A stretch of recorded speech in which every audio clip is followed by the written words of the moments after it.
That gym fight been happened, right? The talk on the block was there was a dude, Preacher Jim, who during the fight did not jump in. He stood in the corner.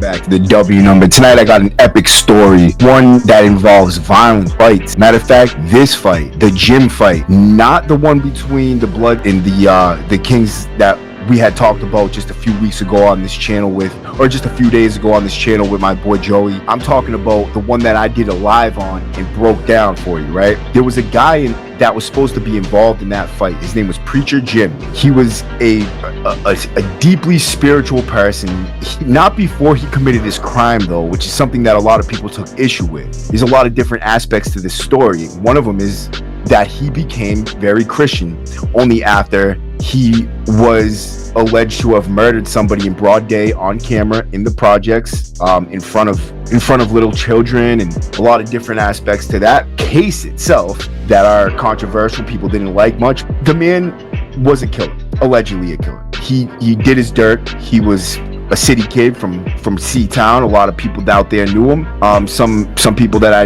know very well grew up with him, and he was a serious dude. He was a drug addict. He did his thing out there, but for the most part, he was a gangster his whole life. He was never a solid Christian on the streets. He came to prison and he became a Christian.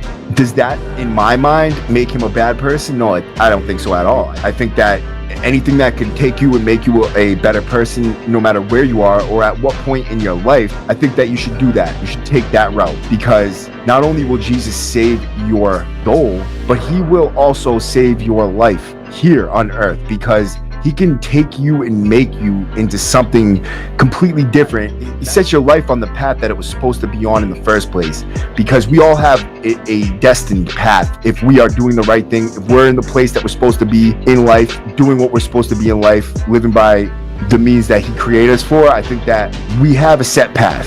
Whether we find it or not, that's a different story. If we find it, we're living on it, and by his word, I think that, we all have a purpose. Even if we're doing a life in prison, we can change somebody's life in there. We can give them inspiration. We can show, younger kids that this isn't the life, this isn't the way to go. But him being down for life and become a Christian doesn't change him in my eyes. I don't think that makes him a bad person. I think it could make him a better person. To the lengths of which he took it, kind of, stretched people's imaginations to think that maybe he's not even real with it. He's just doing it so that he can flip his case, or he thinks he can flip his case by doing it, something like that. And I'm going to talk about all of it right from the beginning, from the time I met him until the time this incident happened and what it led to. I mean, we're talking about the loss of a life here. One of my good friends ended up in a grave over this situation. Maybe it wasn't specifically just this situation, but this situation dropped the hair on the camel's back that broke it. And I think that deserves some type of discussion. Anything in life, I think, that is right and wrong, or mistakes that people have made, if we don't discuss them and go over them and talk about them, maybe we don't learn from them. So maybe we can learn from this situation. And it's great content. This story's epic. It really is. It's truly, truly epic. Before I even start though, you're gonna have to bear with me, because I'm gonna read you the armor of God. This is dope ass verse, especially for this video itself, because Christianity seems to be a big part of it. One of the reasons why this all happened is because of someone's belief in God in a twisted sense, no matter what, but it still kind of had something to do with it. Anyways, right? The armor of God, Ephesians 6:10 through 18. I think that it is one of the dopest verses in the Bible. It is the dopest verse in the fucking Bible. If you've ever read this verse, you know what I'm talking about. But if not, you're gonna hear it right now, right? Starting with chapter 6, verse 10. Finally, be strong in the Lord and his mighty power. Put on the the full armor of God so that you can take your stand against the devil's schemes. For our struggle is not against the flesh and blood, but against the rulers, against the authorities, against the powers of this dark world, and against the spiritual forces of evil in the heavenly realms. Therefore, put on the full armor of God so that when the day of evil comes, you may be able to stand your ground. And after you have done everything to stand firm then with the belt of truth buckled around your waist, with the breastplate of righteousness in place, and with your feet fitted with the readiness that comes from the gospel of peace.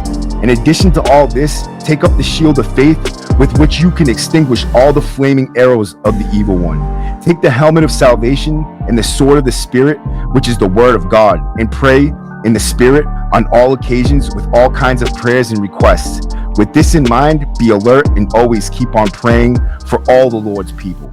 Now, the first time I ever met Preacher Jim is what we call him, because he came to prison and started, after he caught his murder case, which was a case involving him and another gentleman in the projects in Charlestown, where allegedly he pulled out a revolver and executed a man in broad daylight, was seen on camera doing it, and many witnesses as well also saw it. One of them, which was a child, told, and now people, they said they condemned him for this action. And, honestly, if you are a child and you see another man get killed in front of you, I never have this happen to me, so I cannot speak on it.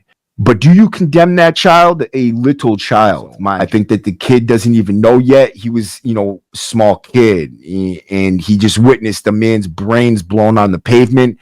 Now, the pressure from the projects was not to do this, not to tell, do not say anything. And there was other kids there that didn't say a word, and they all looked at him like he was no good because of it for the rest of his life, till this day, matter of fact. I do think that there is a certain level of accountability even as a child, because I didn't tell ever, never, even when I was a child, and I made conscious decision not to do that because I could have, but I just didn't, because I knew it was wrong and I've seen serious crimes myself. But I don't think that I could now, looking back at a younger child like that, being the age I am and at the mental level I'm at right now, and be like, yeah, he's a rat, as a 10-year-old telling because he saw murder, despite whatever his friends think or say and what people say and think now.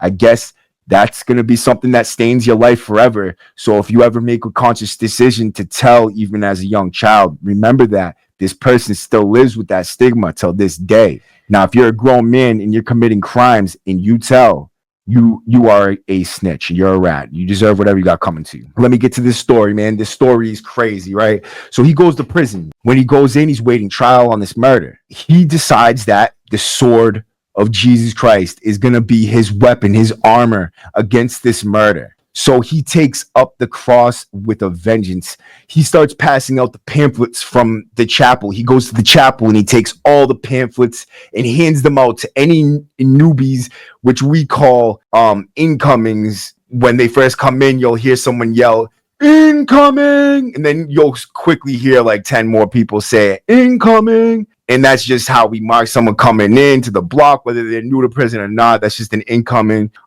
He'll hit any incoming, anybody coming into the block. Here's a pamphlet, Jesus is Lord, Jesus is Savior, blah, all that.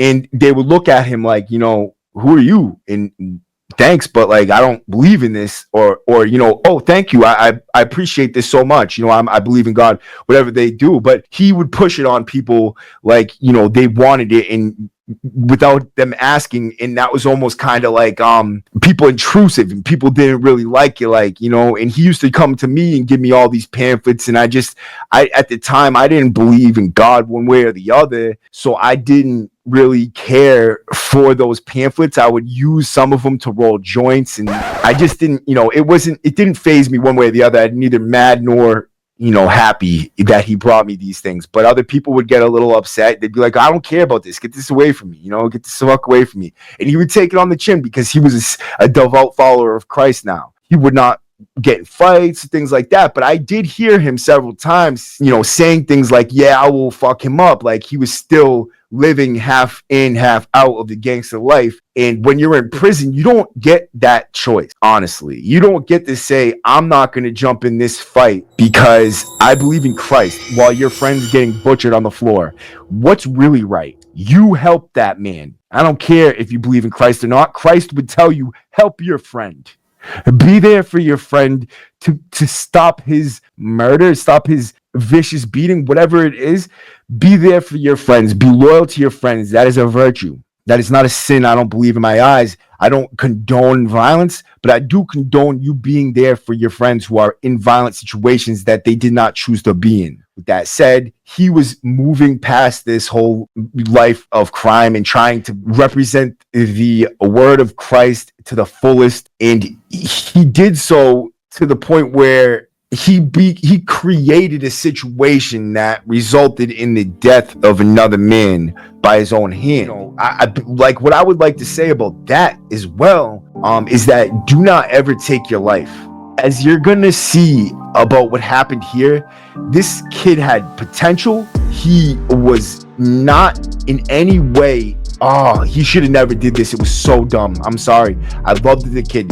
He should have never did this. And you're gonna see why I'm saying that when I get to this part of the story. It breaks my damn heart. I was there. I seen his lifeless body. It was terrible. Nobody should ever do this to themselves. We lived on the block together for a long time. He kept the same attitude all the time. He never switched up. That's one thing I could say. He talked the talk and walked the walk because he wanted it. I think he told me one time, he said, Jesus is going to unlock my chains in court and walk me out of the courthouse free. I am not going to be in prison. I think he thought if he believed it enough, it would be true.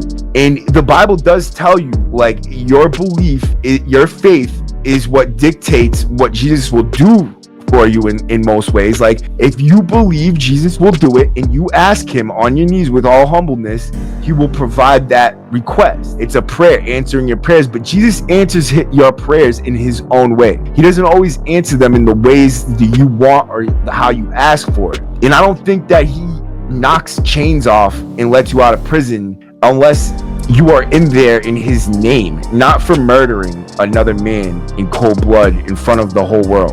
I don't think that's how it works. And this isn't to say like the murder that was alleged, it wasn't necessary. It was over drugs, it was over money, a little bit of money. I mean, it was nothing. It wasn't in his name. I know that. Did he deserve punishment? I don't believe anybody deserves to be in prison. I don't believe anybody deserves to be treated the way we are treated in there. Did he deserve punishment of some sort? I believe so. Maybe his family deserved the retribution. The unalived man's family deserved a little bit of retribution. I don't know in which way, but I am not the judge, jury, or executioner. I do put my faith in God myself, and I would expect that he would take the revenge that is necessary. And I say that now. I say that if you do wrong by somebody, karma is a motherfucker. Just saying. Karma is a motherfucker. And you never know what's going to happen. That's what he says. Leave it in my hands and I will take care of it, right? He tried to do this. He believed it so thoroughly that he believed his chains and shackles would fall off in court and he was walking out the front door. He did not just think this. He believed it with his entire being. He would speak it with such conviction that I would sit there and go, man, I wonder if he's really going to do this. I wonder if it's really going to work. Like, is just going to knock his chains and shackles off and let him walk out of that court a free man? I'm not going to speak about his crime. That's not what this is about, right? So, but I just think that he believed it so thoroughly. He believed it 100%. By the time this gym fight happened,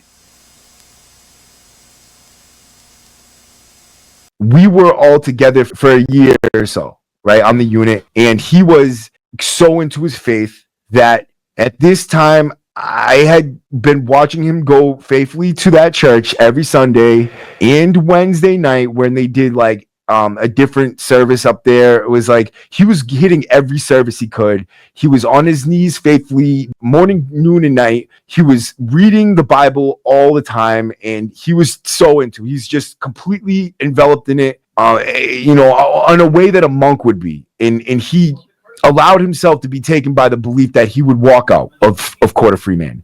We get to the gym now. The night before this all happened, we had gone out to play football in the yard, and I had thought about staying in because I had a batch of booze in my mattress. But I was like, you know what? I'm going to go play football. I don't think it's going to be an issue. The batch wasn't blowing up yet because it had not turned over. It was the first generation the germ was on, which means it's the first time I used the germ. And it was taking a couple of days to kick over because there was a lot of stuff in there, and it just, it was catching up to itself. I could tell that it was just about to, because it had just started having a little bit of bubblies, and I'm like, okay, it's on the verge. It's just fermenting right now. I think I'll be good to go out there for a couple hours and then come back in. But when I went out there, the batch decided that it was gonna blow up, and fate be it did. It blew up. My mattress was like, it was pregnant. CO Phelps walked by. He seen my bed looking like that and went in, searched it, grabbed the batch, walked out. When I came back in, I had a ticket and I was being lugged to the orientation unit, which was L2 at the time. I was going to, instead of going to the hole, they put you in orientation unit, which is what back then they used it like a disciplinary unit. It was a disciplinary detention unit where it was like, ADSEG kind of like you go there was, you could get a small amount of canteen, you had, rec period and stuff like that. It wasn't the whole hole. It was just like an add-on to the hole. And so they would use it for people coming into the facility and also people who needed to go to the hole for minor things, which is like booze. So I go there, I'm there, I wake up the next morning and I hear the freeze up on the intercom. It's a big one. You could tell, the urgency in their voice when they're calling that freeze all movement, clear all airways and intercoms. We have an emergency. After that, they shut the hallways down so that only staff can move among the hallways. Basically, anybody that's out isn't moving through the hallways. They just shut the hallways down. It's not like the units get locked in their cells and things like that. Unless the emergency happens on your unit, then your unit's not going to get locked down. It's just the hallways so that they can run to the incident without having people in their way to block their way or get in their way. I hear the freeze up come over the intercom. And I'm like, okay, I get up a little bit, just looking out the window to see which way they run, because you can see the hallway from your window, and the cops will be running down the main hallway, either this way or this way, so you can see if they're going to the north side or the south side. And I see them all running, but in both directions, because I could see both ends. So they're running, and I'm like, what the fuck? So they're going to the gym, and I'm like, okay, they're going to the chow hall or the gym, one or the other. And they're running down there, they're running. Then, people start talking. They're like, oh shit, there was a big fight in the gym. I'm like, really? Which unit? Which block was it? Was it white guys? Was it black guys? Was it Spanish guys? Because everybody, that's the first question they always ask. Which block was it? Was it white guys? Or if you're a black dude, was it black dudes? Who was it? You know what I mean? And they're like, it was white guys, a lot of white guys.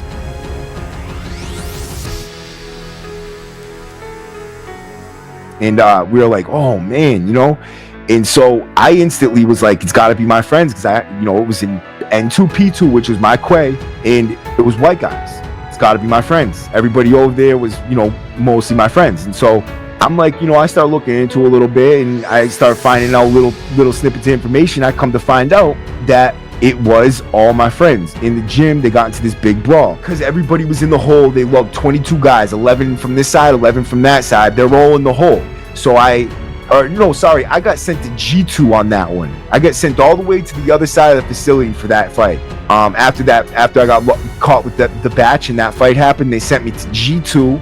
And back then, you could go to any block in the facility as long as it was in your quay. Mine was N2P2 G2, which was the aggressive feeding blocks. They put me in G2. They did that to disrupt your sentence, to stop you, to try to prevent you from doing the things that you got lugged for. So I go over to G2 for a few months.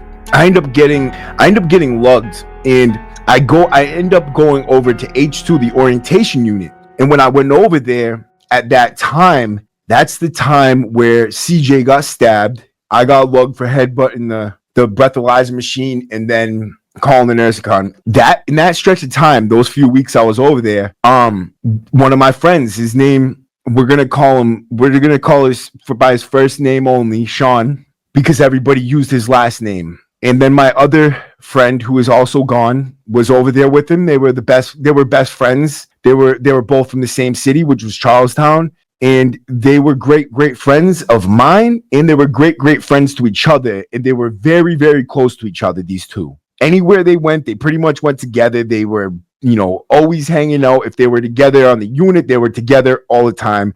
They were in different units when they hit the yard. They were walking the yard together. They were good friends. I seen them both over there, and this was the first time I was approached by becoming a boyo, and I had not really taken it seriously at the time, I would say, because I felt like I was too young, I think, to understand the gravity of the situation. These were really great dudes. They were good friends. The camaraderie that I ended up building later on in life with everybody. I had been very close to all the original ones, and I became boyo in 2015, and it was a decision I never regret making. They're all just great people. I should have did it back in 2008 when I first met all the great ones, and that was the only people I hung out with. I hung out with every good boyo in that whole facility. Every other cell in P2 at the time was basically a boyo, and these were all like the original dudes, and they were very, very honest, very, very stand up, very loyal to each other. They brought me in like I was one of their own. I was very close to every single one of them. We ate together. We sat together, as they say, but we didn't have a chow hall at the time. It was just, we were together. Like if we had a table in the chow hall, we'd all be together. Like this was us. This was my table. And that's how it was. We ran together, and that was my crew. We ate, and when we cook meals. We all pitch in something. We eat, make sandwiches, bams, nacho meal, whatever it is. I'm getting a tray. I'm getting sandwiches, or I'm making them and giving them to all my friends too. Right. We got high on rotation. So like, if one of our friends got the pills, like we would pitch them all into a little thing, and each day one of us would get the run, and it goes around in a circle. And they put me in it just like I was one of them. And it was just like, that's how it was. We were together, whether I was called a boyo at the time or not. It was just, we called each other good friends. Good friends. We didn't even use that term like that. Unless you were a boyo, you didn't even talk about it like that. It was just, you're a good friend. If there was other people that weren't, it was, you're a good friend. It was very quiet as kept. It was low key. It was, you see the tattoo wasn't boyo like we have now. It was a cross. And I'm not going to say what kind. It was just a cross. And you would know by that symbol that we were boyos. I loved it. It was great. They were good dudes. And I should have took it seriously then and just took the leap then, but I just didn't see it, what it could do for me at the time. I was just like, yeah, whatever, I'll think about it. But this was good friends of mine. This is what I'm trying to get at, is just that they were good friends of mine, particularly Sean. Sean was a great kid. I was close to him. He wasn't the toughest kid. He was very, his father was a big dude in his city. Like everybody knew him, respected him. He was one of the few really bad junkies that we had in our circle. He loved to get high. None of us frowned upon it. It was just what he liked to do. He would gamble, he would run the book, he would get high. He would spend exorbitant amount of money on it, something that a lot of us couldn't even do if we wanted to. So we did get high, but we would just get high on a lesser scale, like, whenever we could, type of thing. But he was getting high. If there was drugs to be had, he was finding them and buying them. That was his thing. He loved it. That's just how he always was since I first met him. And if he didn't have drugs, or if he didn't have a way to get high, he was super miserable. And it kind of put a lot of people off, turned a lot of people off to him. He was just a miserable guy sometimes. But, you see through that. When you're around him for a long enough time, you just understand that, yeah, he can't get high today. He's going to be a little fucking prima donna because he can't get high. Whatever. No one cared. That was our buddy. He was one of us. And so we dealt with the good, the bad, and the ugly. Like, that was it. And so he had that side of him. He liked to get high and gamble. He ran up a lot of money, but he would always pay his bills. At certain points, his father would cut him off, say, like, look, no more. We're not doing this no more. But this is a main player in this story. And the reason why I'm being so sullen when I'm talking about it is because it is about a friend of mine who passed away. And it is also about other friends of mine who are very good people. And I'm not here to judge them. I'm just here to talk about the story and see if this mistake can't get pointed out. Maybe we can fix it for ourselves, or if you ever are in a situation like this, you can fix it for yourself. I'm not a cold-hearted person where after someone dies, I could just sit there and maybe when he's alive, I'll be like, yeah, he's a piece of shit for this or that because he ran up a bill or he did this. That's all little shit. When you're dead, it is what it is, bro. It's little stuff. When your life is at the end, when you have no more life, you know you're going to die, seconds left, whatever the situation is, if you know, all that stuff's out the window. What you're thinking about is your friends, your family, and the love you had. Fuck the bills, fuck the drugs, fuck all that shit. What matters is you, your family, the love you have, and God.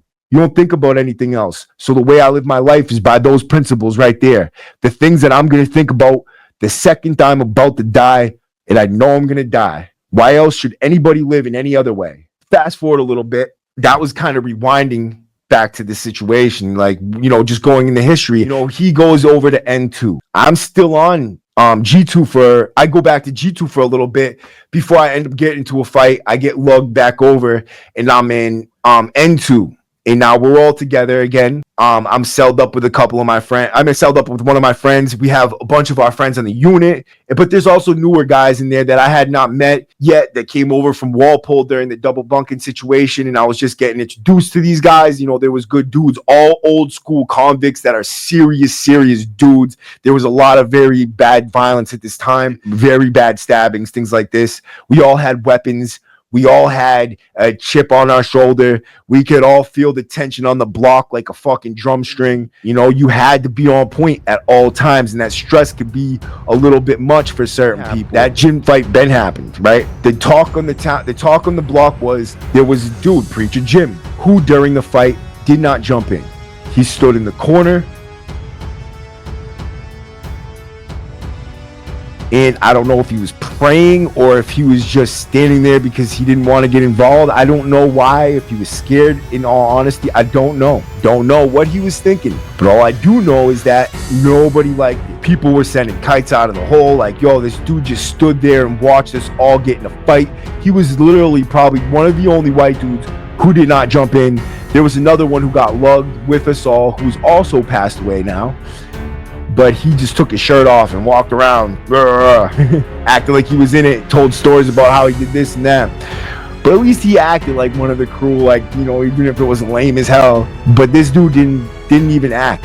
He just stood there in the corner coldly while his friends were in a very serious fight. People did not like that. So the word came down, take him out. We don't want him on the block with us. Anybody who's not going to be in that when we're in that, they can't be there with us. And honestly, this is a war zone. We can't have dead weight. You have to be involved. And that's why I said you can't be on the block and expect not to be able to jump into the fray when you are needed or it's necessary, and not be able to, and then expect nothing to happen, because it's going to happen. Something bad's going to happen to you. Well, the word came to have something bad happen. Now, because of where he's from and the history that he had with the people that were over there with us, it was a lot of Charlestown guys. The dude who didn't jump in was from Charlestown, Preacher Jim. Now, the word came down where Sean and another kid who was not really one of us, he was just, he was a wannabe.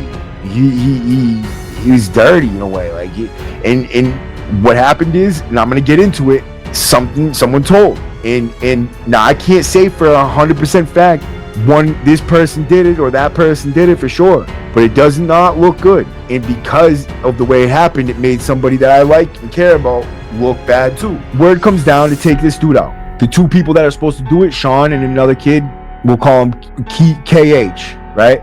KH and Sean were supposed to get in it. Sean, being from Charlestown, said, no, I don't want to do it. That's my friend. I grew up with him. He didn't want to do it. Now, people took it as he was scared. And you don't really, like I said, don't get a choice once you're in that life. You're in a gang. You're with people that need something done. And you're the guy that's there, not taking care of it already, and need to be asked in the first place. That's already bad. You shouldn't even have to be asked. That's one of the things that we take pride in, is that we will do it because we want to do it when we need to do it, without needing to be asked. There is no such thing as a shot caller orders a king of anything. We are a round table crew, so we do what we need to do when we need to do it without any orders. The fact that the kite came down in the first place and was like, look, what are you doing? Take this dude out. This dude didn't do shit. Like, he needs to go. We can't have him around there. What if something happens and he's the only guy there? Like, that bed's being wasted by somebody who could be helping us save someone's life, one of our own lives. Matter of fact, like, if it's you getting stabbed, you're going to need that person there. And if this dude's not going to help, we need somebody else, somebody that's actually going to hold his own weight. So when they said no, like, look, we're washing our hands, we don't want nothing to do with it. Now, as soon as any of us come back from that fight, because all of us were gone, it was like, now he's the target. The two people who didn't do it's also a target. I wish it didn't happen like that, but, in the meantime, they were going to get treated like crap. And that's what ended up happening, is that somebody who wasn't with us, and he had run up a bill Sean's father told him no, he's not going to help him pay his bills anymore. And, he did it every once in a while to teach his son a lesson because he had a very bad addiction and he couldn't continue to pay the money. But I think that at the end of the day, it's not our family's obligation to pay our bills in prison. We make the decision to do it, and we got to face that like a man. No matter how we look at it, whether they can pay it or not, you got to already know you can pay for it before you get it, or else that's what causes people to get hurt and injured, and that's not the way things are supposed to go. He couldn't pay for it. He didn't know he couldn't pay for it, but he couldn't pay for it one way or the other. And now when you owe the amount of money that he owed, that's a dangerous situation. Somebody came down there and they put some hands on him a little bit. And Sean said, I'm going to write one of my friends. Like he's not going to put up for this shit with this shit. Like you can't do that. You know what I mean? Like who are you to come down here and even get near me and shit. Right? So I didn't even know any of this was happening. A couple of our friends did know. It was just like, it was like, well, what are you going to do? The kid did the wrong thing. Guys told him to cover up his tattoo. Some of my friends told him, look, you can't have that on you anymore. You've dishonored us. You're not doing what you're supposed to do with Preacher Jim. And, you let this dude come down here and treat you like that.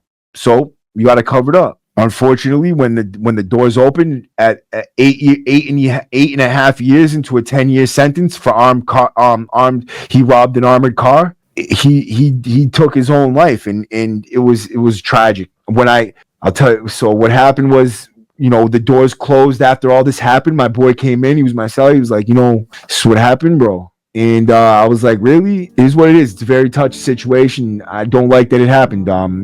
Guys told him like, look, you can't rock with us anymore. And I guess that made this man who had a lot of honor in himself, he had a lot of pride, he couldn't handle it. And so when the doors closed and count time came around, he put the curtain up. The CO that was working that night, Griff, he walked around and didn't say anything, didn't see anything, whatever, but he had been hanging for about an hour, half hour at least. And I walked down there and there was some commotion going on at the desk, and one of our friends had walked in there and found him hanging and cut him down with a razor and went to the desk. But when I went in there, they had pulled the noose from around his neck so that I didn't know he was dead, and his head was on the toilet like this. He was just laying there and he looked very bluish.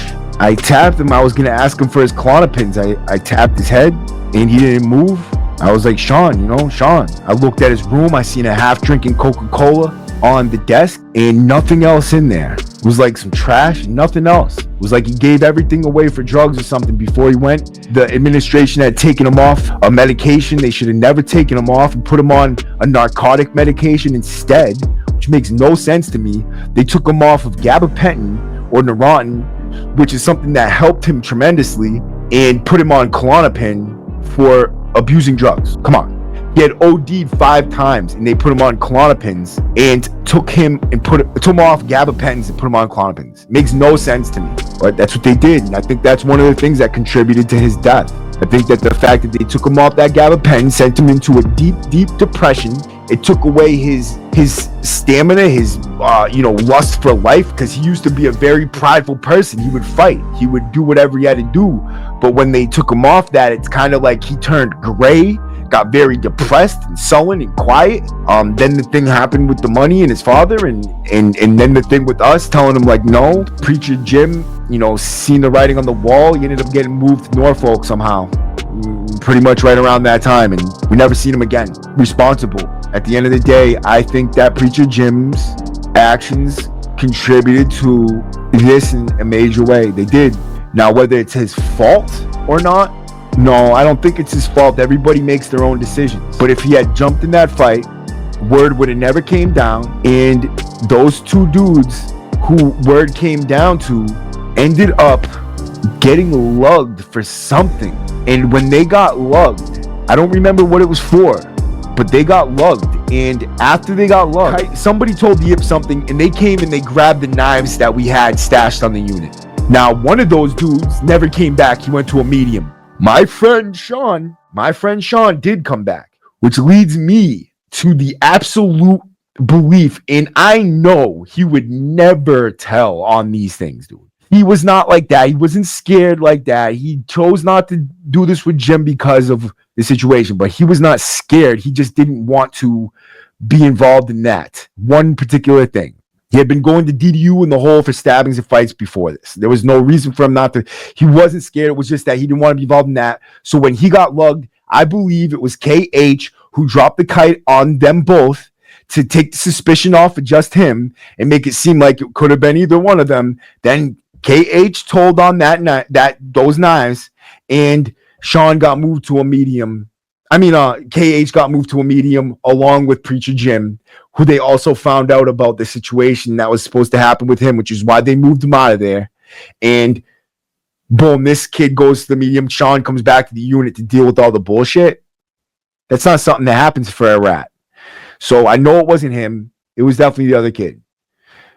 So if that never happened with Preacher Jim, then it would have never happened. None of that shit. The explosion, this kid telling, Sean passing away, and I just think there's so many different things to it. I think that being a Christian does not allow you to, or not that it doesn't allow you to, but it doesn't give you the right to step out of the normal runnings of the facility, as long as you're not actively participating in gang life. If it means jumping in to help your friends during a violent situation where they could be very hurt, then you do that in order to help your friends out of loyalty, not out of gang affiliation. It's not about that. It's just about you doing the right thing, because that is what you need to do in a situation like prison, because we can't have dead weight, and people aren't going to allow you to be around as dead weight. If you're not pulling your weight, you're gone.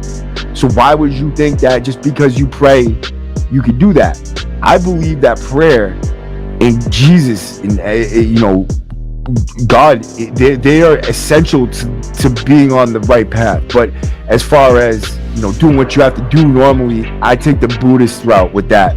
You do your duty to your people with a smile on your face, neither too happy nor too sad about it. Just is what it is. You do it. And it doesn't have to be Buddhists, like they're spiritual Buddhists. Just that's their view on it, and that's how I view it. Just do your duty. Jesus is not going to be mad at you for doing what you need to do for your friends or yourself. Well, guys, I don't know if this story had any, held any weight with you or not, or the way I told it was a little different. It felt a little different to me.